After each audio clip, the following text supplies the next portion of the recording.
Hi mga karag-karag, welcome back to my vlog. Isang mainit na tanghali sa inyong lahat mula dito sa Lasak City. Hindi ko alam kung nasa Qatar ba ako o nasa Pilipinas na ako mga karag-karag. Kasi sa panahon ngayon, di lang ilok ang panington patibugan jud sa sobrang igang sa panahon.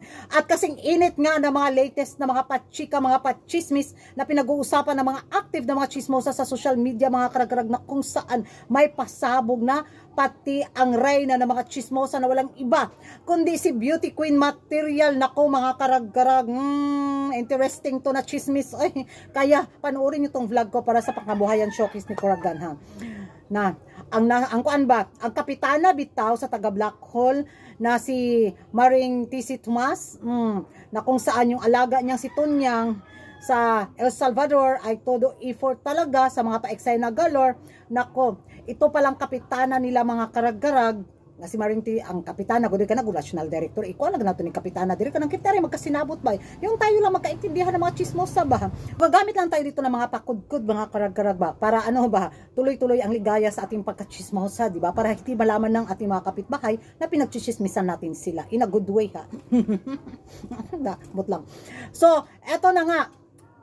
Sabi nga ng ng mga pati ni beauty queen material na kung saan ito palang kapitana ng taga Black Hole mga karag-karag nung makita si Michelle D. Nako, biglang kinabahan, biglang natakot, biglang nagkaroon ng kuan ba, alanganin sa kanilang pambato na si Tunyang dahil nga naman kitaan daw si Michelle D. mga karag-karag sa kapitana ng taga Black Hole ng kakaibang lakas, kakaibang enerhiya na pwedeng matalo or magpatalo sa kanilang pambato sa taon na to sa Miss Universe 2023 kasi daw malakas ang advokasya ni Michelle D, magaling kumuda at pagdating naman sa orahan may laban naman talaga ang ating pambato na si Michelle D mga karag-karag. Kaya gano'n na lang yung biglang kaba, biglang takot ng kapitana ng taga Black Hole, o di ba?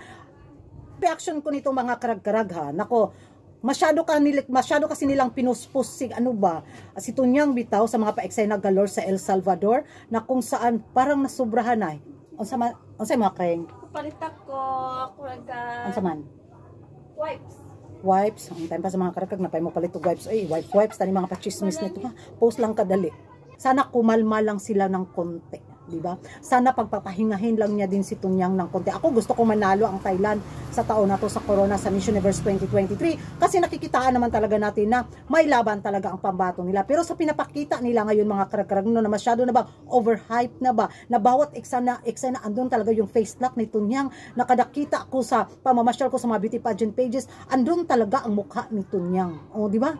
Na hinahanap ko yung mga ibang kandidata na hindi ko mahagilap na mahirap anuhin sa camera. Pero andun si Tunyang talaga, yung face lock talaga niya. At yung mga reklamo nga na mga Latinos bitaw na daig pa daw ni Tunyang ang host candidate ba to parang siya na yung pambato ng El Salvador sa Miss Universe 2023 kasi siya yung busy talaga sa kanyang karera. Oy, di ba? Yun yung napapansin ko na ayuda system pang nalalaman ang kapitana at ang kanyang kagawad. Di ba sa eksena sa El Salvador, nakikita nyo naman sa video, di ba? Hindi ko alam mga karag-karag kung yung target ba nila Corona or Miss Friendship or Miss Congeniality ba? Oy, tama ba yung pronunciation ko? Yun siguro yung pinupunterya nila. Lalo, gusto siguro nilang sungkitin lahat, kunin lahat ng award, itodo na natin to, di ba? Yun yung mga pa-eksena. Oy, naawa ko sa mga bash na natanggap ni Tunyang sa mga Latinos. Kung mapansin yung mga karag-karag, di ba? At nanggigigil din ako sa pagiging eksenadora niya. Sana kumalma siya. Kana bang, bitaw na patago-tago din siya minsan. Para bang, lahat na lang siguro ng flash ng camera. Andun si Tunyang mga karag-karag kasama yung kapitana niya na lagi ding naririnig ko sa mga sa mga pa-live, di ba? Pinupush-push lagi nila yung kandidata nila, na makisalamuha, yung bang biglang naging bubbly yung personalidad ni Tunyang na biglang, ewan ko, hindi ko maintindihan sa totoo lang. Sana may makapag-advise, sa, kay Tunyang na, kalma lang, day, kalma lang ba? Huwag masyadong gigil. Kahit sabihin natin na si Hello the Universe yung may-ari ng Miss Universe Organization, kung sakaling kayo yung manalo, hindi aalma yung mga kandidatang, ay ano to, planado na ba? O di ba? Kasi parang feel niya talaga na siya na yung winner. Sa aktingan niya, sa galawan niya, sa mga pa-eksena niya, parang wala na. Hinintay ko na lang na tawagin ako at ilagay yung corona sa ulo ko. Dam ng kaba at takot yung kapitana nilang si Marintisi Tomas, mga karag-karag, na makita si Michelle D.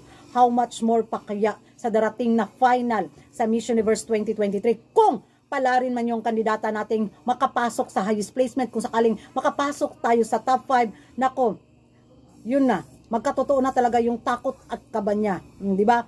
Yan ang mga karag-karagan na yung masasabi nyo sa mga pasabog mainit na mga patchismis ni Beauty Queen Material, ang reyna ng mga chismosa, tungkol nga dito sa kapitana ng taga Black Hole nang makita ang ating pambato na si Michelle D. Magingay tayo sa comment section, mga karag-karag, dapat nga bang kabahan ang taga Black Hole sa ating pambato sa darating na Miss Universe 2020? Thank you for watching and see you in my next vlog. Bye-bye!